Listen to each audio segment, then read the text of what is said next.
makuha ang ating original plate number motorcycle na talagang after almost 10 years tumating na talaga siya. Thank you so much LTO, in just 1 week or almost 1 week tumating na siya and door-to-door delivery pa.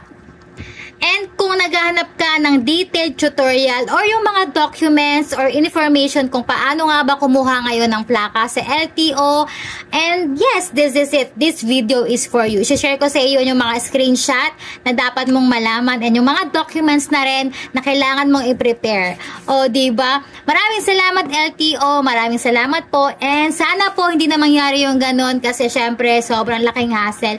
And para tuloy tayong merong bagong sasakyan. And motorcycle lang po ito, fully paid na rin po, kaya naman siguro mas naging mapabilis. Ay, nako, nakakatuwa. Yes, panoorin nyo hanggang dulo guys para malaman nyo po. First, kailangan nyo pumunta sa website ng LTO tracker. Once na inopen nyo, ito yung lalabas. So, dapat alam nyo yung driver's license nyo or yung plate number ninyo. So, yung sa akin, upon checking, your plate is ready na daw. May option sa baba, if deliver my plate or set appointment. Since taga Tayabas, Quezon Province ako, malayo. So, pinadeliver ko na lang dito sa bahay. So, ayan nga sa LTO QC ang pinaka main office kung malapit kayo. Pwede naman doon.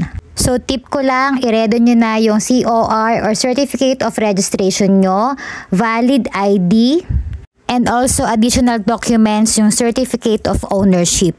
Nag-add na rin ako ng resibo na fully paid na yung motor, kaya naman feeling ko may plus points yun. Then, ayan na nga, pinayaran ko siya through GCash for only 220 pesos. So, GoGo Express nga pala yung courier na napili ko since mas mabilis siya. Actually, mga 2 to 3 days lang. Bali, August 11 yung nakalagay kasi matagal na talaga tong na-receive. Ngayon ko lang talaga nagawa ng video.